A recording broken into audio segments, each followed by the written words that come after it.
اب کوئی یہ نہ سمجھے کہ میں نے بریلوی دیوبندیوں کو یہ کہہ دیا کہ وہ بھی قادیانیوں کی طرح کافر ہے. نہیں نہیں, وہ قادیانیوں کی طرح حنفی ہے, یہ انہی میں سے نکلے ہوئے.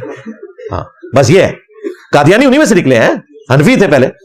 We follow generally Imam Abu Hanifa's fatwa were very largely accepted by the ulama, and unless we find reasons to disagree with him, we would generally follow the fiqh Hanafiya. Investigate personally directly. The overbearing principle should be that you follow Hazrat Imam Abu Hanifa. This is entirely to the Jamaat Ahmadiyya.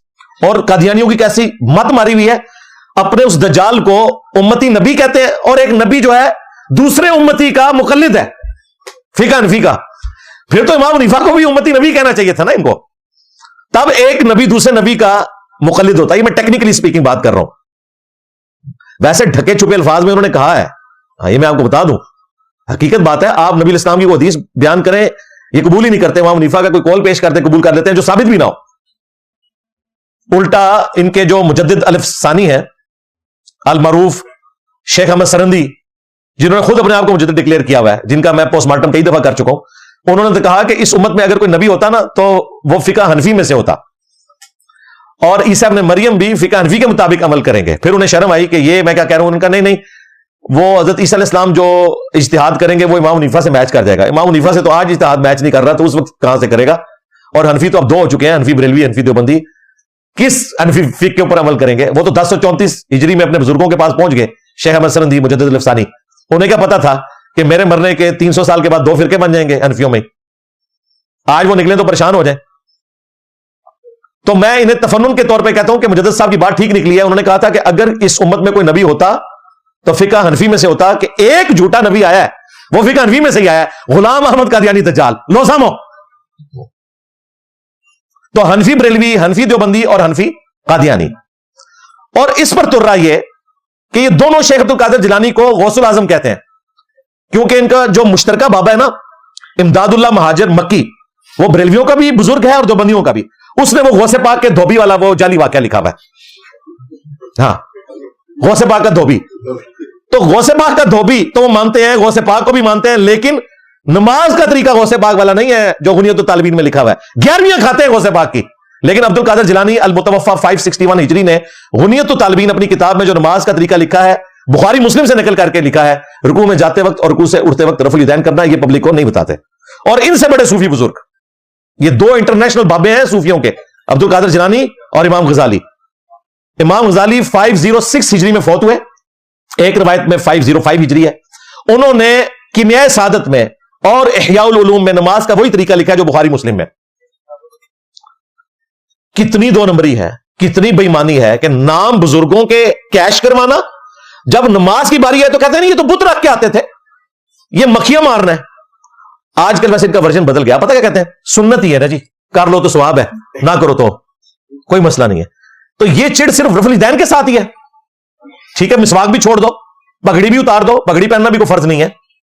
داڑھی کی چلیں ایک تاکید ہے, پگڑیاں بھی اتارو, مسواکیں بھی اتار دو, اور باپا جانی جو ہیں وہ یلو چپل بھی اتار دیں. انہوں نے خود سے ایک سنت ڈکلیئر کی ہوئی ہے, یلو چپل پہنی ہوئی ہے, رفع الیدین کہتے ہیں سنت یہ چھوڑ دی. حالانکہ رفع الیدین سنت نہیں بھائی, یہ نبی علیہ السلام کا طریقہ ہے. سنت 3 قسم کی ہوتی ہے. ایک جو طریقے کے طور پر سکھائی جاتی ہے نا, وہ فرض عمل میں اس طریقے پہ آپ نے کنٹینیو جو کرنا ہے اس کو آپ نہیں چھوڑ سکتے, وہ نبی علیہ السلام کا طریقہ ہے. کبھی انہوں نے کہا کہ پہلا رفع الیدین بھی چھوڑ دو, وہ بھی سنت ہے. پہلا رفع الیدین بھی سنت ہے, یہ ذہن میں رکھیے گا. ہاں, اللہ اکبر کہنا فرض ہے, تکبیر تحریمہ میں اللہ اکبر کہنا فرض ہے. رفع الیدین کرنا پہلا, وہ حنفیوں کے نزدیک وہ بھی سنت ہی ہے, فرض نہیں ہے. تو انہیں کہ پہلا بھی چھوڑو برکت کے لیے. ضد جو ہے بعد والوں سے ہے بیسیکلی, ان کو شیطان نے الٹی طرف چڑھا دیا, اور ان کے بزرگوں نے جو اس میں غلطیاں کی تھی وہ ان کے گھاٹے میں فٹ ہو گئی ہیں. میں اس لیے چیزیں ہائی لائٹ کرتا ہوں تاکہ آپ کا دماغ کھلے کہ یہ لوگ اہل سنت کے نام کے اوپر آپ کو دھوکہ دے رہے ہیں. ان کا سنیت سے کوئی لینا دینا نہیں بھائی. سنیوں کی کتابیں وہ ہیں جو یہ ٹیبل پہ رکھی ہوئی ہیں, جو ان کے مدارس میں پڑھائی جاتی ہیں. جادو وہ جو سر چڑھ کر بولے, نام لیتے ہو سنیت کا, اور دین تصوف چلایا ہوا ہے تم نے اپنا. سنیت وہ ہے جو قرآن کے بعد بخاری مسلم بتائے گی. ان کے بابوں کے بتانے کے اوپر ہم سنیت نہیں مانیں گے. اور ان کا بھی یہی کلیم ہے. باپا جانی بھی کہہ رہے تھے جی قرآن کے بعد سب سے افضل کتاب بخاری شریف ہے. ادھر ہی کوئی پوچھ لے کہ حضرت پھر نماز کیوں نہیں اس طریقے پہ پڑھتے, تو یہ کہیں گے ہم حنفی ہیں.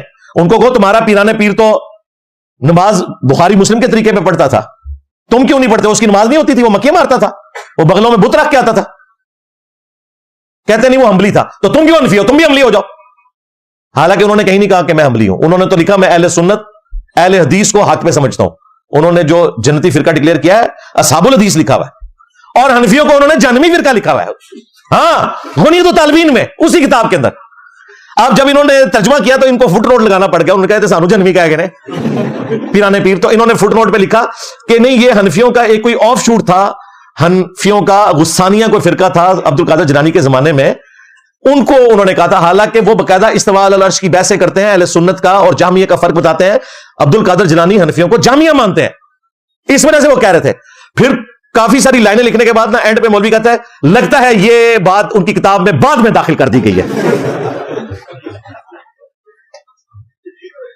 ایک بابا سی نال عبد القادر جیلانی جہاں نام ہوتے انہوں نے نوٹ کٹھے کیتے وہ بھی جانتا رہا. واللہ مجھے عبد القادر جیلانی سے کوئی انٹرسٹ نہیں, کہ ذہن میں رکھیے گا, یہ میں ان کے لیے کہہ رہا ہوں. میرے نزدیک وہ باقی مسلمانوں کی طرح ایک مسلمان ہے. عبد القادر جیلانی دنیا میں آئے نہ آئے اس سے دین کو کوئی فرق نہیں پڑتا. ان کا سٹیٹس وہ نہیں ہے جو امام بخاری امام مسلم کا ہے, کیونکہ انہوں نے تو خود ان سے علم حاصل کیا ہے.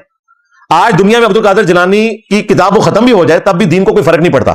لیکن سنیت جن کتابوں پہ کھڑی ہے نا, وہ ہیں اصلاً ہمارے بزرگ. یہ ہیں وہ بابے جن کو ہم مانتے ہیں. ہم ان بابوں کو مانتے ہیں جو کتابوں کو مانتے ہیں. امام بخاری امام مسلم ہمارے بابے. کہتے ہیں انجینئر صاحب کسی بابے کو نہیں مانتے. مانتے ہیں بھائی, ہم غداروں کو نہیں مانتے. ہاں جو رسول اللہ کے وفادار ہیں نا ان کو ہم مانتے ہیں. کیوں؟ کیونکہ میرے نبی سا ہی کوئی نہیں, تیرے بابے تھے شاہی کوئی نہیں. یہ ایک شعر جو ہے نا یہ اسی طریقے سے ہے جیسے وہ نبی صلی اللہ علیہ وآلہ وسلم غزوہ حنین کے موقع کے اوپر رجز پڑھ رہے تھے نا, کافروں پہ روب طاری ہو گیا تھا. انا النبی لا کذب انا ابن عبد المطلب, میں نبی ہوں اس میں کوئی شک نہیں, میں عبد المطلب کا بیٹا ہوں اس میں کوئی شک نہیں. تو ہم تو رسول اللہ کے ماننے والے ہیں, ہم تو یہی کہیں گے کہ میرے نبی سا ہے ہی کوئی نہیں, تیرے بابے تھے شاہی کوئی نہیں. تو ہمیں کسی بابے سے کوئی غرض نہیں. پچھلی اتوار کو میں نے ایک پوڈ کاسٹ ریکارڈ کروائی ہے, انشاءاللہ 1-2 دنوں میں وہ اپلوڈ ہو جائے گی اسی بھائی کے پلیٹ فارم سے. ہم نے بھی ریکارڈنگ کی, ہم بعد میں کریں گے.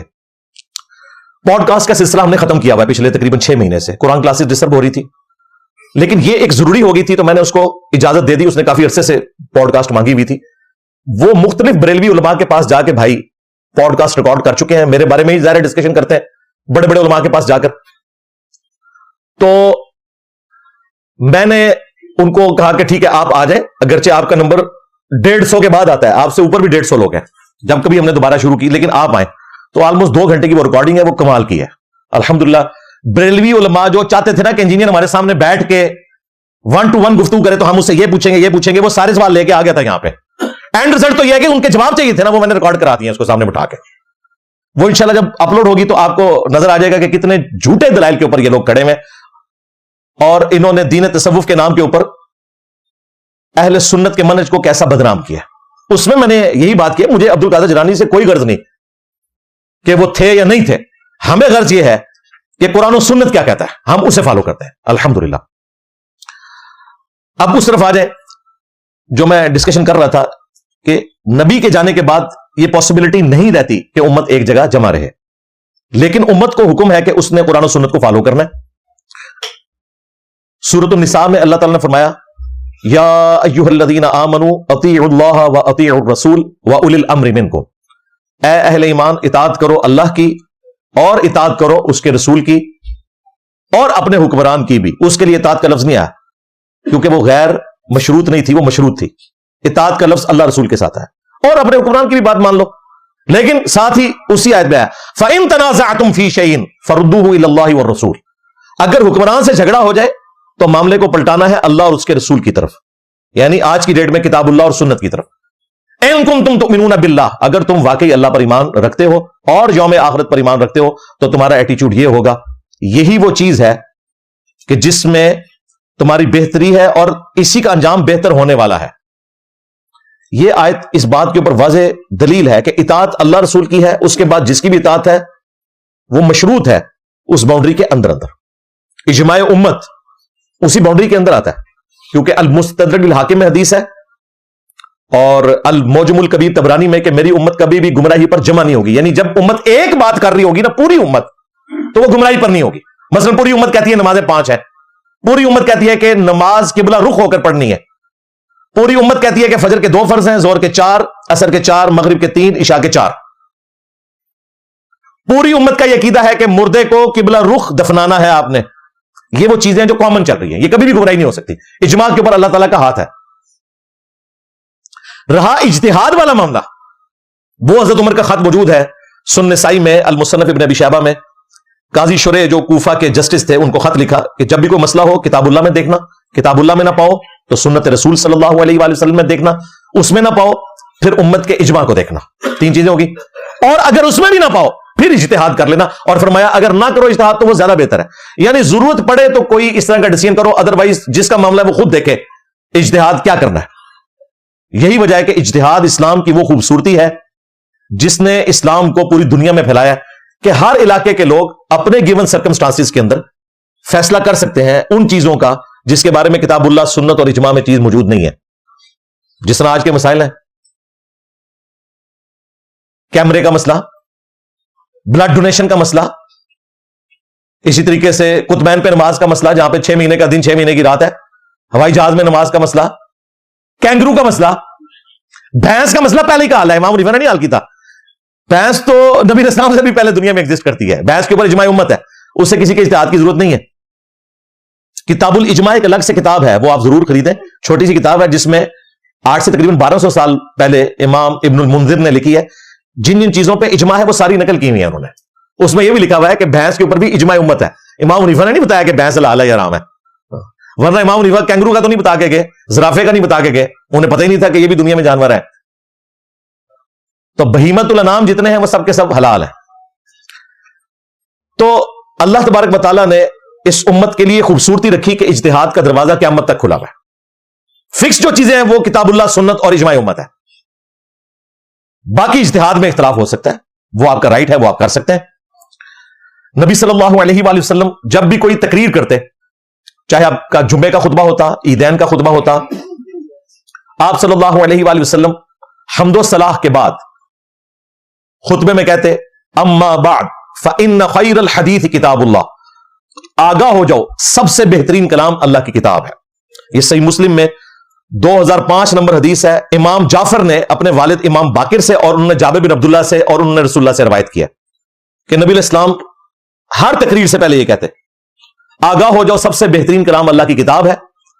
وخیر الہدی ہدی محمد صلی اللہ علیہ وآلہ وسلم, اور بہترین راستہ وہ ہے جو محمد صلی اللہ علیہ وآلہ وسلم کا ہے.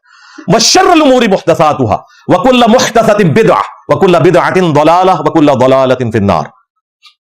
اور بدترین کام وہ ہیں جو دین میں نئے جاری کر دیے جائیں, اور وہ تمام نئے کام بدعتیں ہیں, تمام بدعتیں گمراہیاں ہیں, تمام گمراہیاں جہنم میں لے جانے والی ہیں.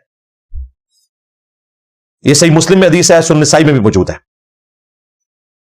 اس کے بعد کوئی گنجائش نہیں رہتی کہ جی یہ چیز کہاں منع ہوئی ہے. نبی علیہ السلام نے کہہ دیا جو محمد صلی اللہ علیہ وآلہ وسلم سے ہٹ کر راستہ تلاش کرے گا وہ گمراہی پر ہی مبنی ہے, چاہے وہ دین کے نام کے اوپر ہو.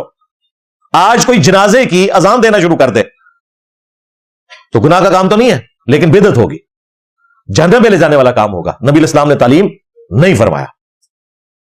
خیر یہ ایک الگ سے ٹاپک ہے, آج یہ ٹاپک نہیں ہے. بیسیکلی نبی علیہ السلام نے کتاب اللہ اور سنت کے اوپر ایمفسائز کیا, اور اس میں یہ بھی الفاظ ہیں کہ نبی علیہ السلام جب ممبر پر چڑھتے آپ کی آواز بلند ہو جاتی, غصے میں اضافہ ہو جاتا اور آنکھیں سرخ ہو جاتی, گویا کوئی جرنیل اپنی فوج تیار کر رہا ہو. یہ جو ممبر کی ریکوائرمنٹ ہے وہ یہی ہے.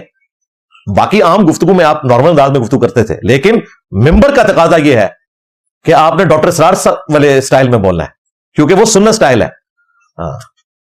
ممبر کا تقاضا مڑ مڑ کرنا نہیں ہے, یہ ذہن میں رکھیے گا. مڑ مڑ نال کوئی دنیا تبدیلی نہیں آتی. دیکھو نا, میں ایک نعرہ مارنا تھا, کیسی ہلچل مچی ہے, میرا نبی سا ہے ہی کوئی نہیں, تیرے بابے تھے شاہی کوئی نہیں. اس کو جوڑ لیں اس حدیث سے, آواز بلند ہو جاتی, آنکھیں سرخ ہو جاتی, غصے میں اضافہ ہو جاتا. تو مجھے تو غصہ ہی بہت ہے. اس زمانے میں تو وہ گمراہی نہیں تھی جو میں نے دیکھ لی ہے, یعنی کہ چشتی رسول اللہ, تانوی رسول اللہ. تو اللہ کا شکر ہے کہ ہم اپنی زبان سے اصلاح کی کوشش کر رہے ہیں, تلوار نہیں اٹھائی بھی ان کے اوپر. پھر صحیح مسلم میں یہ حدیث ہے کہ حجۃ الوداع کے موقع پر نبی علیہ السلام نے جو خطبہ دیا اس میں آپ نے فرمایا میں اپنے بعد تم میں وہ چیز چھوڑ کر جا رہا ہوں جسے مضبوطی سے پکڑ لوگے تو کبھی گمراہ نہیں ہوگے، اور وہ اللہ کی کتاب ہے۔ صحیح مسلم میں صرف کتاب اللہ کا ذکر ہے۔ البتہ المستدرک للحاکم میں موجود ہے کہ نبی علیہ السلام نے دو چیزوں کا ذکر کیا، اللہ کی کتاب اور اس کے نبی کی سنت صلی اللہ علیہ وآلہ وسلم۔ نبی کی سنت نہ بھی ذکر ہو، قرآن ہی میں آ گیا ہے، من یطع الرسول فقد اطاع اللہ، جس نے رسول کی اطاعت کی اس نے اللہ کی اطاعت کی۔ لہذا سنت کو، حدیث کو ماننا قرآن کو ماننا ہے۔ قرآن اور سنت یکجا ہے اس حوالے سے، یہ کوئی آپشنل چیزیں نہیں ہے، پیرلل میں دو سورسز ہیں۔ سنت کا انکار کرنے والا گمراہ نہیں ہے بھائی، کافر ہے، ذہن میں رکھیے گا۔ حدیث میں کوئی اختلاف کرتا ہے اس کے اوپر گمراہی کا فتویٰ لگتا ہے، لیکن جو مطلقاً اس نالج کا انکار کرتا ہے وہ کافر ہے، پورے کا پورا دین اس کے اوپر کھڑا ہے۔ قرآن کہہ رہا ہے وَأَقِيمُوا الصَّلَاةَ وَلَا تَكُونُوا مِنَ الْمُشْرِكِينَ، نماز قائم کرنا، مشرک نہ ہو جانا، یعنی میرا مسلمان رہنا یا نہ رہنا یہ اس کے اوپر ڈیپینڈنٹ ہے کہ میں نماز پڑھوں، اور نماز کا طریقہ اللہ نے قرآن میں بیان نہیں کیا، وہ سنت اور صحیح الاسناد حدیث کے ذریعے ٹرانسفر ہوا ہے۔ لہذا سنت کو کوئی ہلکا نہ جانے، ہمارا ایمان اس وقت مکمل ہوگا جب ہم سنت کے اوپر عمل کریں گے۔ نماز کون پڑھ سکتا ہے بغیر سنت کے اور اس کا ریٹن ریکارڈ صحیح الاسناد احادیث؟ تو حجۃ الوداع کا جو خطبہ ہے اس میں قرآن و سنت کا ذکر المستدرک للحاکم میں موجود ہے۔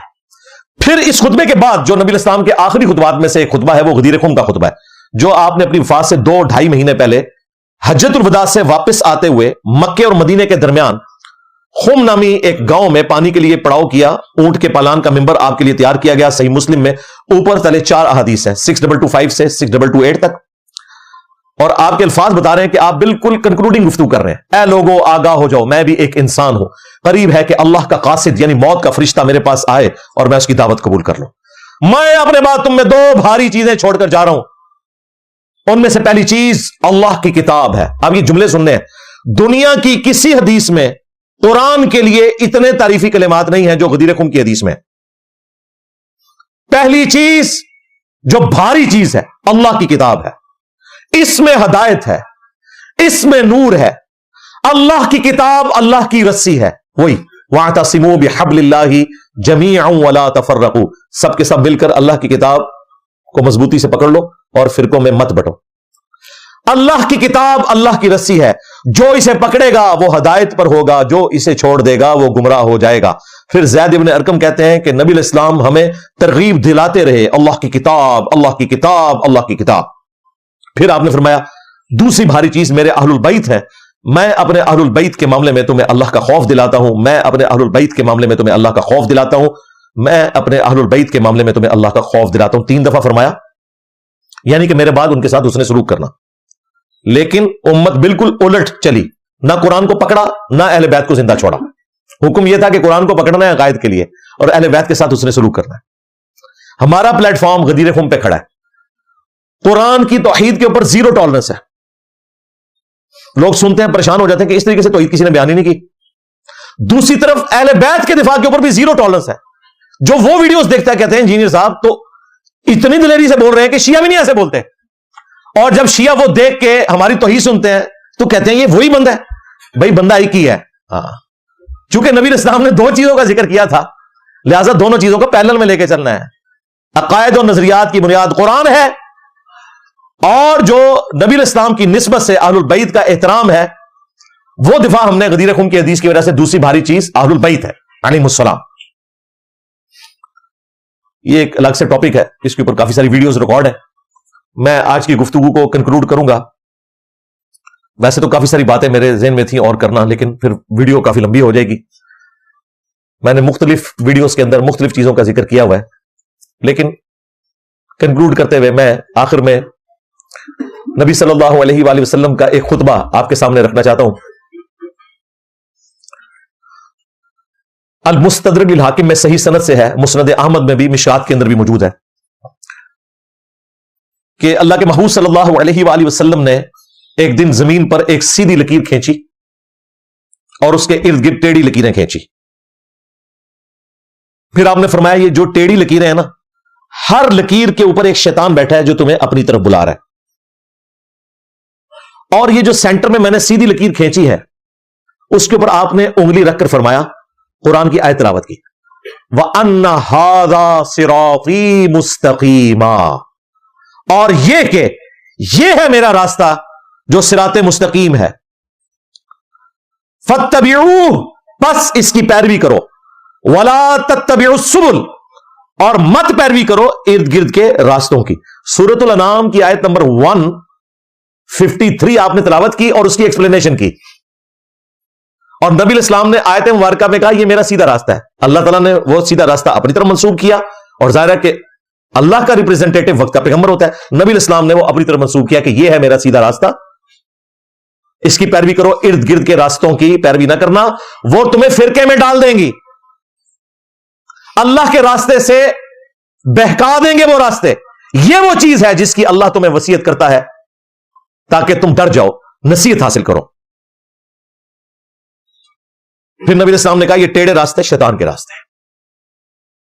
یہ اب حیران کن بات ہے، سنن ابن ماجہ میں اس کا ایک طریق ہے، اس کی صحت میں کلام ہے لیکن وہ فٹ ان بیٹھتا ہے، اس میں الفاظ ہے کہ 2 لکیریں ٹیڑھی اس طرف کھینچی اور 2 اس طرف، اور کہا یہ جو 4 راستے ہیں یہ شیطان کے ہیں، وہی 4 مسلح یاد کر لینے نے۔ اس میں اماموں کا قصور نہیں ہے۔ مجھے بتائیں آج ہم کرسچینٹی کو جب کنڈیم کرتے ہیں،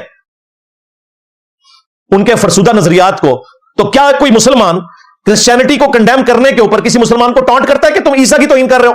بتائیں، ہمارے تحت شعور میں بھی کہیں نہیں ہوتا۔ ہم تو کہتے ہیں عیسیٰ ابن مریم کا انکار کرنا بھی ایسا ہی ہے جیسا کہ کوئی محمد رسول اللہ کا انکار کر دے صلی اللہ علیہ وآلہ وسلم۔ ان کی محبت ہمارے ایمان کا حصہ ہے، لیکن ان کے نام پہ جو شرک کھڑا ہوا اسے تو ہم کنڈیم کریں گے۔ تو تمہارے امام تو شاہی کوئی نہیں عیسیٰ ابن مریم کے مقابلے پر، ہاں عیسیٰ کے جیسا ہے ہی کوئی نہیں، تیرے امام تو شاہی کوئی نہیں۔ تو اب اگر ہم تمہارے اماموں کے نام پہ جو فرقے کھڑے ہوئے ہیں جن میں اماموں کا قصور نہیں ہے، جس طرح کہ عیسیٰ ابن مریم کا کوئی قصور نہیں تھا، ہم انہیں کنڈیم کریں اور شیطانی راستے کہیں، تو سمجھ لو ہم امام حنیفہ، امام شافعی، احمد بن حنبل، امام مالک کو کچھ نہیں کہہ رہے، ان کے ماننے والوں کو کہہ رہے ہیں۔ جس طرح کہ کرسچینٹی کے رد کے اوپر ہم کرسچنز کے نظریات کا رد کر رہے ہیں، عیسیٰ ابن مریم کا نہیں کر رہے۔ یہ دھوکہ دینا بند کرو، میں ساتھ پھکیاں دے رہا ہوں، یہ بھاگ نہیں سکتے، یہ پھکی ہے ان کے لیے۔ کرسچن تو یہ سوچیں گے کہ عیسیٰ ابن مریم کی توہین ہو رہی ہے۔ تو نبی اسلام نے کہا یہ 4 شیطان کے راستے ہیں اور یہ میرا سیدھا راستہ ہے۔ اللہ تعالیٰ ہمیں اپنے محبوب صلی اللہ علیہ وآلہ وسلم کے اس سیدھے راستے پہ چلنے کی توفیق دے۔ یہ ہے وہ صراط مستقیم جو صراط الذین انعمت علیہم بھی ہے۔ انعام یافتہ لوگ بھی اسی راستے پہ چلے ہیں، انہوں نے کوئی اپنے لائدہ سے راستے نہیں بنائے، اور جو ان کے راستے سے ہٹ گیا وہ ہے غیر المغضوب علیہم ولا الضالین۔ آمین۔ اللہ تعالیٰ ہمیں اس صراط مستقیم پر چلائے اور قرآن حکیم کی دعوت کو عام کرنے کی توفیق دے، اس انسٹرومنٹ کو۔ وَأُوحِيَ إِلَيَّ هَذَا الْقُرْآنُ لِأُنذِرَكُم بِهِ وَمَن بَلَغَ۔ اے نبی تم فرماؤ قرآن مجھے اللہ نے اس لیے وحی کیا کہ تاکہ اس کے ذریعے میں تمہیں بھی ڈر سناؤں، اور جس تک بھی یہ کتاب پہنچ جائے اسی قرآن کے ذریعے تبلیغ کرے، اپنے مولویوں کی لکھی ہوئی کتابوں سے نہیں، اللہ کی کتاب کے ذریعے تبلیغ کرے۔ مجھے اب ضمناً آخر میں وہ بات یاد آ گئی، 2 نومبر 2007 کو جب میں تبلیغی جماعت کے اجتماع میں گیا رائیونڈ، تو میں چونکہ کتابوں سے ایک شوق رکھنے والا بندہ ہوں، پڑھنے والا ہوں، تو میں ان کے سٹال کے اوپر چلا گیا۔ تو میں نے دیکھا وہاں شیخ زکریا کاندھلوی صاحب کی کتاب پڑھی ہوئی ہے، فضائل اعمال، فضائل حج، فضائل درود، فضائل صدقات، اور یوسف کاندھلوی صاحب کی حیات الصحابہ، اور اکا دکا اور کتابیں۔ تو میں نے ان کو کہا کہ قرآن بھی ہے آپ کے پاس؟ انہوں نے کہا جی ہاں ہمارے پاس قرآن ہے، وہ تاج کمپنی کا قرآن بھی رکھا تھا۔ میں نے کہا بھائی ترجمے والے قرآن کی بات کر رہا ہوں، اپنے مولویوں کی کتابیں اردو ترجمے کے ساتھ رکھی ہوئی ہیں تاکہ سمجھ آئیں، اور اللہ کی کتاب عربی میں رکھی ہوئی ہے۔ بھائی شیخ زکریا کاندھلوی بھی عربی میں لکھ کے چلے جاتے ہیں نا، ان کو تو عربی آتی تھی، وہ تو مسجد نبوی میں درس دیتے تھے، دفن بھی ہوئے ہیں وہاں پہ بقیہ غرقد میں۔ اور الیاس قادری باپا جانی کے جو پیر و مرشد ہیں ضیاء الدین مدنی، وہ بھی وہیں پہ دفن ہے۔ آپ دیوبندیوں سے پوچھیں ان کو شفاعت ملے گی، کہتے ہیں کتنے ملے گی، اور بریلویوں سے پوچھیں ان کو ملے گی، وہ کہتے ہیں کتنے ملے گی، اور ہمیں دوسے لگاتے ہیں کہ جی وہاں دفن ہے۔ عبداللہ ابن ابی بھی وہیں پہ دفن ہے۔ ہاں یہ دوسے نہ لگایا کرو ہمیں۔ بہرحال ان کے بارے میں ہم کہتے ہیں اللہ تعالیٰ ان کا انجام بہتر کرے، اہل قبلہ تھے، اہل کلمہ تھے، میں ایک سمجھانے کے لیے بات کر رہا ہوں۔ تو میں نے ان کو کہا بھائی قرآن ترجمے والا آپ نے کیوں نہیں رکھا بھائی یہاں پہ؟ تو آپ الفاظ سن کے کہاں اٹھیں گے، وہ کہتے ہیں جی حضرات فرماتے ہیں، اور ظاہر اس وقت یہ بڑے بڑے حضرات زندہ تھے سارے، حاجی عبد الوہاب صاحب بھی، مولانا جمشید صاحب بھی، ان کے تو میں نے درس سنے ہوئے ہیں۔ اب تو صرف ایک ہی باقیات رہ گئی ہیں، نذر الرحمان صاحب، باقی تو سارے ان کے بڑے حضرات فوت ہو چکے ہیں۔ تو کہتے ہیں حضرات فرماتے ہیں کہ قرآن سے اختلاف پیدا ہوتا ہے۔ اب اس کی تعویل کریں گے کہ قرآن سے نہیں اختلاف پیدا ہوتا، اس کے ترجمے سے اختلاف پیدا ہوتا ہے، کیونکہ ہر فرقے کا اپنا ترجمہ ہے۔ تو اس کا بھی حل موجود ہے، چونکہ آپ کی جماعت دیوبندی ہے، آپ اشرف تھانوی صاحب کا ترجمہ رکھ لو, اختلاف ختم ہو جائے گا. اور اگر تم سمجھتے ہو کہ تمہاری جماعت میں سارے آتے ہیں تو ہم آپ کو بتا دیتے ہیں, تم بریلویوں کے لیے احمد بریلوی کا ترجمہ رکھ لو, دیوبندیوں کے لیے اشرف تھانوی کا ترجمہ رکھ لو, اہل حدیث کے لیے جونا گڑھی صاحب کا ترجمہ رکھ لو, اور اگر کبھی کوئی شیعہ بھی وہاں آ جاتا ہے ان کے لیے سید فرمان علی شاہ صاحب کا ترجمہ رکھ لو. لیکن یہ کہنا کہ قرآن کے تراجم سے اختلاف پیدا ہوتا ہے, توبہ توبہ توبہ توبہ. یہ کتاب تو جیوز اور کرسچنز کے اختلافات کو ختم کرنے آئی ہے. اس کتاب نے صحابہ کرام اور رضوان کو گمراہیوں سے نکال کر پوری انسانیت کا امام بنا دیا, اور تم کہہ رہے ہو کہ اختلاف پیدا ہوگا. اور انہی کا لگایا ہوا پھل آج تک ہم کھا رہے ہیں. محنتیں تو ان کی ہے نا, وہ فضائل اعمال پڑھ کے تو چینج نہیں ہوئے تھے, قرآن کے ذریعے ہوئے تھے. تو قرآن کا ترجمہ رکھو. آج بھی آپ چلے جائیں آپ کو قرآن کا ترجمہ نہیں ملے گا, کیونکہ یہ چاہتے ہیں کہ عربی پڑھتے رہیں, اور الٹا آپ کو یہ بھی پڑھائیں گے کہ ڈائریکٹ قرآن پڑھنے سے بندہ گمراہ ہو جاتا ہے. جب فضائل اعمال میں لکھا ہوگا کہ احمد بن حنبل نے خواب میں اللہ تعالیٰ کی زیارت کی اور پوچھا کہ تیرا قرب کیسے حاصل کروں, تو اللہ تعالیٰ نے فرمایا کہ قرآن کے ذریعے. تو احمد بن حنبل نے پوچھا کہ سمجھ کے یا بغیر سمجھ کے, اندازہ کرو. احمد بن حنبل جو ہے اس کو تو عربی آتی تھی, اس نے یہ کیوں پوچھ رہا تھا کہ سمجھ کے یا بغیر سمجھ کے. تو اللہ تعالیٰ نے فرمایا کہ چاہے سمجھ کے چاہے بغیر سمجھ کے. وہ اللہ جو اپنے نبی کے ذریعے پورے قرآن میں یہ بات نازل فرما رہا ہے کہ اس قرآن کو انسٹرومنٹ آف دعوت بنانا ہے, اور 4 دفعہ ایک سورت میں فرمایا وَلَقَدْ يَسَّرْنَا الْقُرْآنَ لِلذِّكْرِ فَهَلْ مِن مُدَّكِرٍ. قرآن کو ہم نے سمجھنے کے لیے آسان کیا, ہے کوئی نصیحت حاصل کرنے والا. وہ خواب میں حضرت احمد بن حنبل کو آ کے کہانی کروا رہے ہیں, نعوذ باللہ. یہ سب جعلی جھوٹی باتیں. پھر شیخ زکریا کانلوی صاحب نے تو کہا کہ جی یہ 15 علوم چاہیے قرآن کی تفسیر کے لیے, اور اس میں انہوں نے کہا 14 تو یہ ہے, 15واں جو ہے وہ بھی ہے. یعنی وہ اللہ تعالیٰ کسی کو دے گا تو دے گا, آپ کی یونیورسٹی سے حاصل نہیں کر سکتے, یعنی نہ ہی سمجھو. یہ قرآن کی خدمت ہے, غداری ہے. فخر سے بتاتے ہیں قرآن دنیا میں سب سے زیادہ پڑھی جانے والی کتاب ہے, لیکن اس کا تاریخ پہلو یہ ہے کہ سب سے زیادہ بغیر سمجھ کے پڑھی جانے والی کتاب ہے. وہ جو فلم بنائی تھی نا خدا کے لیے, اس میں ایک سین ہے جب وہ ایک ایجنٹ کو پکڑتے ہیں تو گورا اس سے جب انٹرویو کرتا ہے تو وہ فر قرآن سناتا ہے, اور وہ کہتا ہے کہ یہ جو تم پڑھ رہے ہو تمہیں اس کا ترجمہ آتا ہے, یعنی یہ کیا پڑھ رہے ہو. اس نے کہا مجھے نہیں پتا. تو وہ ماننے کے لیے تیار نہیں ہوتا گورا کہ اس کو اس طرح بہترین انداز میں عربی آ رہی ہے اور اسے یہ نہیں پتا کہ اس کا مطلب کیا ہے. باقی دنیا میں یہ کہیں نہیں ہوتا کہ آپ فر پنجابی بول رہے ہیں اور آپ سے کوئی بندہ پوچھے کہ یہ جو آپ بول رہے ہو اس کا مطلب کیا ہے, اردو میں مجھے سمجھاؤ, تو آپ سمجھا لیں گے نا, یا اردو بول رہے ہیں تو پنجابی میں سمجھا لیں گے. لیکن یہ قرآن کی مظلومیت ہے کہ عربی فر گورا ماننے کے لیے تیار نہیں ہوا. اس نے کہا کہ یہ مکاری کر رہا ہے, اگر اسے عربی نہ آتی ہو تو اس طرح یہ بول سکتا ہے. اب اسے کیا پتا کہ دنیا کے آلموسٹ 99% مسلمانوں کا یہی حال ہے کہ فر عربی بولتے ہیں لیکن یہ نہیں پتا کہ اس کا مطلب کیا ہے. یہ تلخ پہلو ہے. مجھے ضمن وہ حدیث یاد آ گئی صحیح بخاری کی. سیدنا ابوبکر جب خلیفہ چنے گئے نبی الاسلام کی وفات کے بعد, تو اس سے اگلے دن مسجد میں ایک گیدرنگ تھی. یہ صحیح بخاری میں حدیث ہے, کہانی شریف نہیں ہے. حضرت عمر جو ہے وہ پہلے ممبر پہ چڑھے. حضرت ابوبکر کا تو مین خطبہ ہونا تھا. پہلے انہوں نے تمہیدن ایک وہاں خطبہ دیا, بڑا مختصر سا خطبہ ہے. اس میں الفاظ ہیں, ظاہر صحابہ کرام غمگین تھے, ان کو ڈھارس بندانی تھی. حضرت عمر نے کہا کہ اللہ کے محبوب صلی اللہ علیہ وآلہ وسلم کے لیے اللہ نے وہ پسند کیا جو اللہ کے ہاں ان کے لیے بہتر تھا, یعنی وہ اللہ کے پاس چلے گئے. اور میں اس میں ایڈ کروں گا کہ انہیں امت کے غم مزید خود اپنی آنکھوں سے دیکھنے نہیں پڑے. اس تکلیف سے اللہ نے انہیں بچایا, اور ان کا وہاں پر جانا وَلَلْآخِرَةُ خَيْرٌ لَكَ مِنَ الْأُولَىٰ ہے. آپ کا ہر آنے والا لمحہ گزرے ہوئے سے بہتر ہے. نبی الاسلام کی اس وقت قبر مبارک کی زندگی آپ کی دنیا کی زندگی سے بہتر ہے, اور قیامت کے دن کی زندگی قبر مبارک کی زندگی سے بہتر ہے, اور جنت میں جانے کے بعد کی زندگی وہ قیامت کے دن سے بہتر ہے. آپ کے تو ہر لمحے آپ کے درجات بلند ہو رہے ہیں. اللہم صلی علی محمد وعلی آل محمد. پھر حضرت عمر نے ایک جملہ بولا کہ رسول اللہ تو چلے گئے اور تمہارے پاس اللہ کی کتاب ہے, اور یہ وہ کتاب ہے جس کے ذریعے اللہ نے اپنے نبی کو ہدایت دی, یعنی کہ ہدایت کاملہ. ہاں, ڈیٹم لیول کی ہدایت پیدائش سے لے کر وفات تک نبی اللہ کی حفاظت میں ہوتا ہے, یعنی اعلیٰ درجے کی ہدایت اس کتاب کے ذریعے دی. تم بھی اس کتاب کو پکڑو کہ جس کے ذریعے اللہ نے اپنے نبی کو ہدایت کاملہ دی. 2 بار جملہ ریپیٹ کیا. یعنی حضرت عمر نے یہ امت کو عقیدہ دے دیا کہ رسول اللہ کے جانے کے بعد آپ کا وسیع, آپ کا خلیفہ اس پلانٹ ارتھ پہ قرآن ہے. چونکہ ختم نبوت کی برکت سے اب کسی نبی نے نہیں آنا, اور نبیوں والا کام اس امت کو شفٹ ہوا. کنتم خیر امت اخرجت للناس تأمرون بالمعروف وتنہون عن المنکر. تم بہترین امت ہو جو لوگوں کو نیکی کی طرف بلاتے ہو, برائی سے روکتے ہو, اور اللہ پر ایمان لاتے ہو جیسا کہ ایمان لانے کا حق ہے. اور پھر اس پہ ترا بلغوا عنی ولو آیا، بخاری کی حدیث کے ایک آیت بھی آتی ہے آگے پہنچا دو، اسی کے اوپر ساری تبلیغی جماعت چل رہی ہے نا، سارے علماء تو نہیں ہے، ایک آیت بھی آتی ہے نا، عالم کی ڈگری نہیں بھی تب بھی آگے پہنچاؤ گے۔ تو نبی علیہ السلام کا خلیفہ یہ ہے ختم نبوت کی برکت سے، کیونکہ اب نبی کو ہی نہیں آنا، لہذا قیامت تک کے لیے اس کتاب کو اللہ نے محفوظ کر دیا، انا نحن نزلنا الذکر وانا لہ لحافظون، تاکہ کوئی قیامت کے دن گلہ نہ کر سکے کہ مجھے تو نبی کی صحبت نہیں ملی، مجھے تو پتہ ہی نہیں چلا حق کیا ہے۔ تو اللہ تعالیٰ نے یہ حق ہمیشہ کے لیے محفوظ کر دیا۔ آپ سمجھیں یہ کتاب کوئی معمولی کتاب نہیں، آپ سمجھیں کہ نبی صلی اللہ علیہ وآلہ وسلم کی روحانیت ہمارے پاس آج تک موجود ہے اس کتاب کی شکل میں۔ آپ کے جانے کے بعد بس یہ کتاب ہی ہے، مسلمانوں کے پاس اس کائنات میں رسول اللہ کے جانے کے بعد زمین اور آسمان کا رشتہ جس چیز سے جڑا ہوا ہے نا وہ یہ کتاب ہی ہے، کیونکہ اب وہی تو آنی کوئی نہیں ہے، یہ فائنل اللہ تعالیٰ کی وحی ہے۔ اللہ تعالیٰ اس پہ چلنے کی توفیق عطا فرمائے۔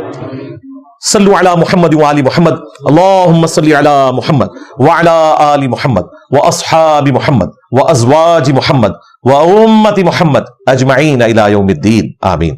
کافی سارے لوگوں نے دعاؤں کے لیے کہا ہے تو ہم دعا بھی کر لیتے ہیں اینڈ پہ، سسٹرز نے، بھائیوں نے، باقیوں کی پرچیاں اس وقت اب تھوڑی سی رہ گئی ہیں لیکن چونکہ انہوں نے جانا ہے اس لیے ان کو جلدی سے نکالتے ہیں کہ 2 بجے تک یہاں سے یہ نکل جائے انشاءاللہ تعالی۔ اللہم انی اسألک بانک انت اللہ لا الہ الا انت الاحد الصمد الذی لم یلد ولم یولد ولم یکن له کفوا احد والہکم الہ واحد لا الہ الا هو الرحمن الرحیم الف لام میم اللہ لا الہ الا هو الحی القیوم اللہم صلی علی محمد وعلی آل محمد ربنا آتنا فی الدنیا حسنہ وفی الآخرۃ حسنۃ وقینا عذاب النار ربنا آتنا من لدنک رحمہ وہیئ لنا من امرنا رشدا لا الہ الا انت سبحانک انی کنت من الظالمین اللہم اغفر لحینا ومیتنا وشاہدنا وغائبنا وصغیرنا وکبیرنا وذکرنا وانثانا اللہم من احییتہ منا فاحیہ علی الاسلام ومن توفیتہ منا فتوفہ علی الایمان۔ اے اللہ جن جن بھلائیوں کا سوال تیرے محبوب صلی اللہ علیہ وآلہ وسلم نے تجھ سے کیا، ہمارے حق میں، ہمارے ماں باپ کے حق میں، ہمارے بیوی بچوں کے حق میں، پوری امت کے حق میں قبول و منظور فرما۔ جن جن چیزوں کے شر سے تیرے محبوب صلی اللہ علیہ وآلہ وسلم نے تیری پناہ طلب کی، تمام مسلمانوں کو ان چیزوں کے شر سے اپنی پناہ عطا فرما۔ ہمارے ملک پاکستان کی خیر فرما، پورے عالم اسلام کی خیر فرما، خصوص بالخصوص انڈیا میں، کشمیر میں، فلسطین میں، چائنا میں، یمن میں، عراق میں، شام میں، افغانستان میں، پاکستان میں، جہاں کئی مسلمان کرسی کی زندگی گزار رہے ہیں، غیب سے ان کی عزت آبرو جان و مال کی حفاظت فرما۔ اے اللہ جو بیمار ہیں انہیں شفاء کلی عطا فرما، جو فوت ہو چکے ان کی مغفرت فرما، جو زندہ ہیں انہیں موت سے پہلے قبر و آخرت کی تیاری کرنے کی توفیق عطا فرما۔ تمام مسلمانوں کی تمام نیک دلی جائز دعاؤں کو اپنی بارگاہ میں قبول و منظور فرما۔ سبحان ربک رب العزت عما یصفون وسلام علی المرسلین والحمد للہ رب العالمین وصلی اللہ علی النبی الکریم وعلی آلہ واصحابہ اجمعین الی یوم الدین، آمین۔